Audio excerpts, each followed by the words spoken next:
tips and recommendations for beginner players in 8-ball pool. Okay, let's go.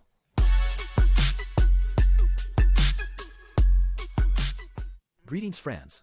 This time I will give you some tips or recommendations for players who are starting in a game. In the video, I will be playing with a low-level account and a beginner queue. Actually, this account only has low-level queues. As a first recommendation, I tell you not to bet more than half of what you have. That means, if you have 20k coins, you should bet 1k. If you have 50k coins, you could bet 2.5k. You can bet 10k, but don't play all the games with a 10k bet. This recommendation is the most important because this way you will always have some coins left in your account. If you are playing on the 10k table and lose 2 games in a row, it is better to lower the bet for the next game. You can apply this to any table. If you see that you are losing a lot, go down to the previous table. This way, you maintain a balance in your bets and always have coins. Very well, friends. Let's go to the first game. I will play it on the 1k table. Then I will increase the bet to 2.5k and then to 10k.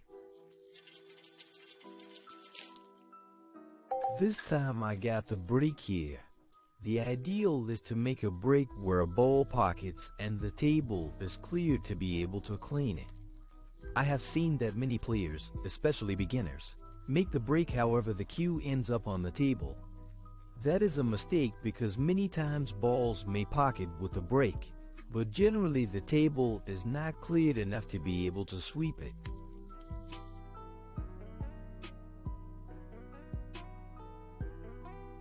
As you can see, one ball pocketed with the break and the table is quite good to play. I have the option to play with stripes, only that there is a blocked stripe ball, but I could start by shooting the 10 ball to the left corner. Apply a low backspin to the shot so that the rebound goes straight to break up or unlock the clustered balls.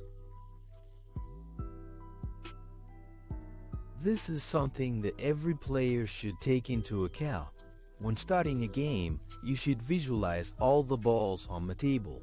See if any ball is blocked, and if so, think about how you will unlock that ball from the start and not leave it as a last shot option.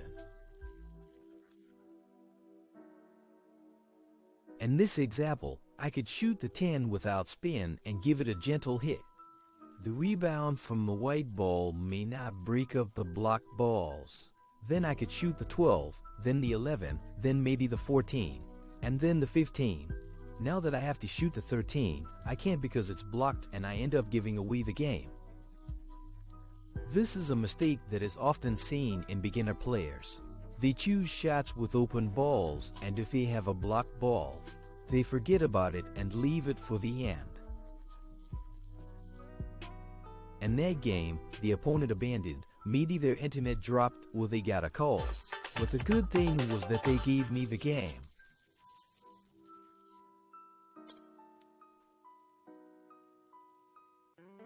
I will play the next game on the Tokyo 25 table. Let's see how it goes in terms of the bet or if I get the opportunity to play.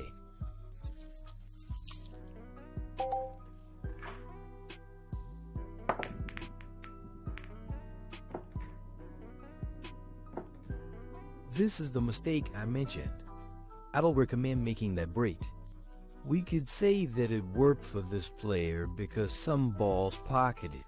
But generally when you make that break with low-level cues, not all the balls get cleared.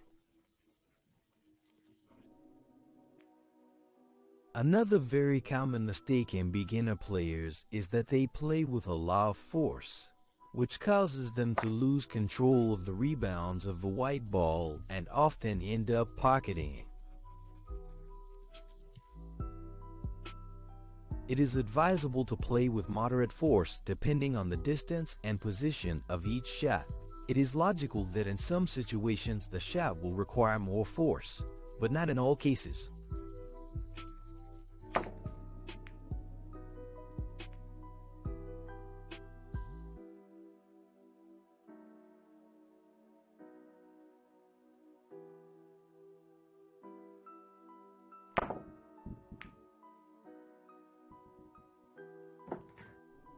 This is an example of the mistake I mentioned. The player was shooting with a lot of force, and also in that last shot, they didn't aim well to improve their accuracy when making long-distance shots. I recommend tilting the phone to verify that you are aiming correctly.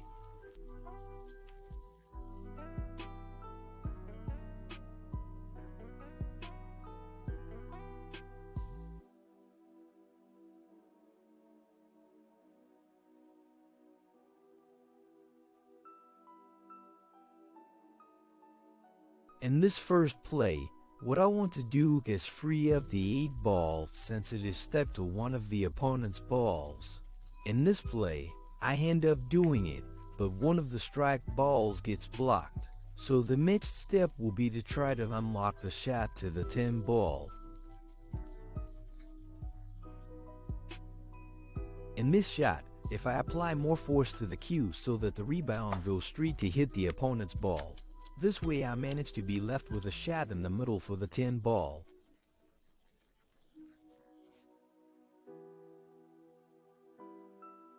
For this shot, I tilt the phone to verify that I am aiming correctly. I give it a little force, just ensuring that the shot reaches the target pocket. As you can see, I am not using spin or English in this game. I am just making shots with moderate force and thus controlling the rebound of the white ball.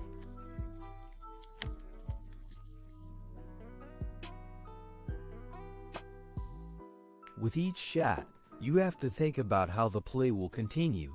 Have a forward vision of how the white ball should be left for the next shot, although this is often not achieved perfectly. As the player gains experience, they improve on this.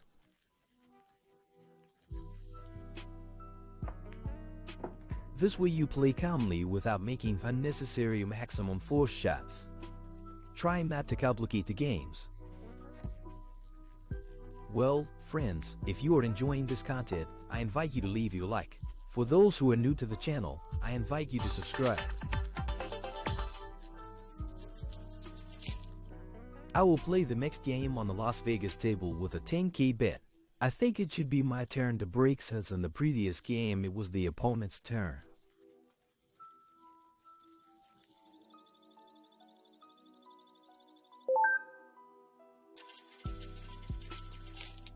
I recommend this break. Of course, it will not always work, but it is quite good. To make this break, you don't need to use a legendary cue or cue at its maximum. The beginner cue also works.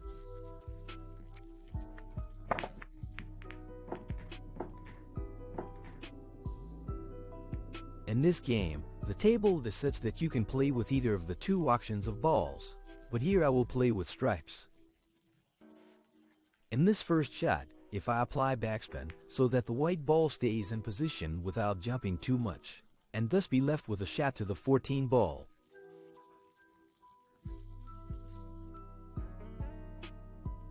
In this other shot, the spin I applied was a combination of backspin, but a little to the left so that the white ball goes towards the center of the table. Spins with this cue also work, but the detail is that since the cue doesn't have any level and force or spin, many times to make the spin take effect, you will have to hit the shots with more force. As you can see, the game is already over. I won it in these last shots. I am not using spin. I am just making shots with moderate force and thus controlling the rebound of the white ball. Well, friends, I hope these small recommendations or tips help you improve in the game. Greetings to all and good luck in those games of 8-ball pool.